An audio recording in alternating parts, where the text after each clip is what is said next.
নমস্কার বন্ধুরা, আমি রণদীপ। হিস্ট্রি দর্পণ এডুকেশনাল চ্যানেলে আপনাদের সকলকে আবারও স্বাগত।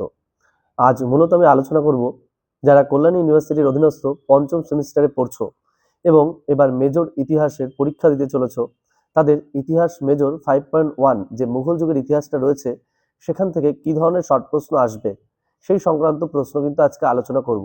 তোমরা অনেকেই বারবার করে মেসেজ করেছিলে এবং জানিয়েছিলে যে দাদা তুমি যদি একটু শর্ট প্রশ্নগুলো বলে দিতে তাহলে আমাদের খুব ভালো হতো। তাই তোমাদের কথা মাথায় রেখেই আজ কিন্তু কিছু শর্ট প্রশ্ন তোমাদের আলোচনা করব। আর তোমরা যারা পিডিএফ নিয়েছো তারা জানো যে তাদেরকে কিন্তু আমি শর্ট প্রশ্ন এবং বড় প্রশ্ন সব কিন্তু একসাথে দিয়েছি। আর তোমরা অবশ্যই যারা এখনো পিডিএফ সংগ্রহ করোনি তারা কিন্তু অতি সত্বর পিডিএফ সংগ্রহ করো, কারণ আমরা কিন্তু পিডিএফ দিচ্ছি একদম অল্প পরিমাণ প্রশ্ন থাকছে, একদম স্বল্প মূল্যে। আর পিডিএফ এর বাইরে কোনো প্রশ্ন আসবে না, আমি 100% সহ গ্যারান্টি দিচ্ছি। আর এত কম প্রশ্ন কল্যাণী ইউনিভার্সিটির আন্ডারে কেউ তোমাদের দিতে পারবে না, আমি আবার বললাম। আর আমি তোমাদের বিভিন্ন মাইনর যে রয়েছে ইতিহাস, মাইনর বেঙ্গলি এবং মাইনর পলিটিক্যাল সায়েন্স, সেই প্রশ্নগুলোর ক্ষেত্রেও কিন্তু বলেছি যে কোনো প্রশ্ন যদি তার মধ্যে থেকে না আসে আমি কিন্তু সেক্ষেত্রে অর্থ ডবল রিটার্নও করে দেবো। তা তোমাদের বারবার বলছি, যারা পিডিএফ সংগ্রহ করতে চাও তারা অবশ্যই স্ক্রিনে দেওয়া নম্বর অথবা ডেসক্রিপশনে দেওয়া নম্বরে কিন্তু যোগাযোগ করতে পারো।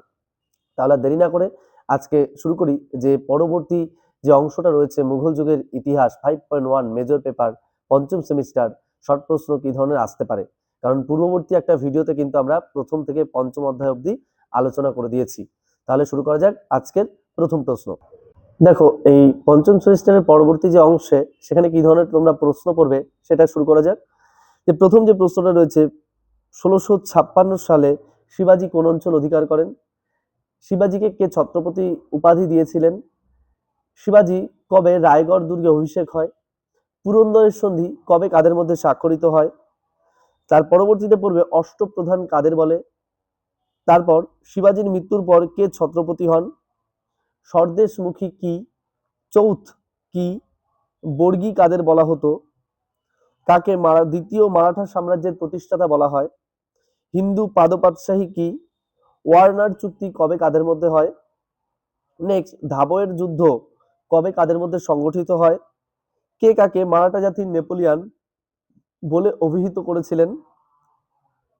তারপর তোমরা পড়বে শিখ কাদের বলে? শিখ ধর্মের প্রথম এবং শেষ গুরুর নাম কি? নেক্সট, জাহাঙ্গীর কোন শিখ গুরুকে 12 বছর বন্দী করার আদেশ দিয়েছিলেন? ঔরঙ্গজেব কোন শিখ গুরুকে হত্যা করেছিলেন? জাফর নামা কি?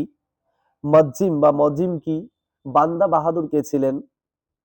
নেক্সট, গ্রন্থ সাহেব কি? হিন্দু ধর্মে পাহুল প্রথা কি? পঞ্চ পিয়ারে কি? শিখ ধর্মে পঞ্চ ক কি? খালসা কি? কে কবে খালসা প্রবর্তন করেন? এটা কিন্তু গুরু গোবিন্দ সিং 1899 সালে। মোস্ট ইম্পর্টেন্ট প্রশ্ন এটা। দশম গুরু ছিলেন গুরু গোবিন্দ সিং। নেক্সট, আকবরের রাজত্বকালে প্রধানমন্ত্রীর উপাধি কে নিয়েছিলেন?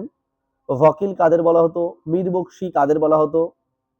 তারপর সদরুস সুদুদ এদের কাজ কি ছিল? নেক্সট যে প্রশ্নটা তোমরা পড়বে, আকবরের সাম্রাজ্যে কয়টি সুবা বা প্রদেশ ছিল? চাকলা কি? আইনি দহশালা কি? কারোরি বা ক্রোরি কি? আকবরের সাম্রাজ্যে কৃষিক্ষেত্রে জমিকে কোন কোন ভাগে বিভক্ত করা হতো কি কি? জাপ্তি বা জবত কি? বাতাই কি? জমা ও হাসিল কি? মোস্ট ইম্পর্টেন্ট একটা কিন্তু আদায়কৃত অর্থ, তোমরা সবাই জানো। কারণ আমরা আদায় করি, কি করি আমরা যদি বলি যে কাজটা আমরা হাসিল করলাম, তাহলে কি করা হলো? হাসিল মানে জমা এবং হাসিল। আর জমা মানে আমরা কোথাও যদি দিই, অর্থ আমরা জমা রাখি, সেটাকে কিন্তু বলা হয়। নেক্সট, ইলাহি সনকে প্রবর্তন করেন? জাট ও সওয়ার কি?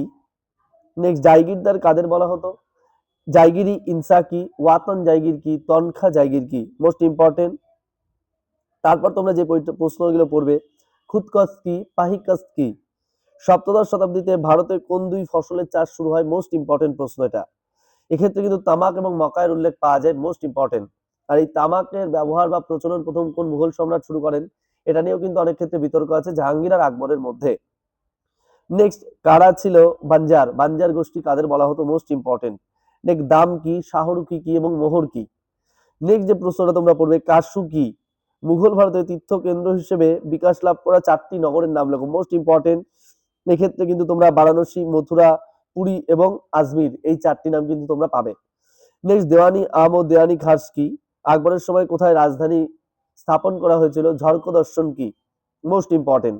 নেক্সট, মুঘল সাম্রাজ্যের রাজধানী কোথায় ছিল? শেরশাহ কোথায় রাজধানী স্থাপন করেন? বুলন্দ দরওয়াজা কি? ফতেপুর সিকরি কি? ঔরঙ্গজেবের সময় নির্মিত দুটি স্থাপত্যের নাম?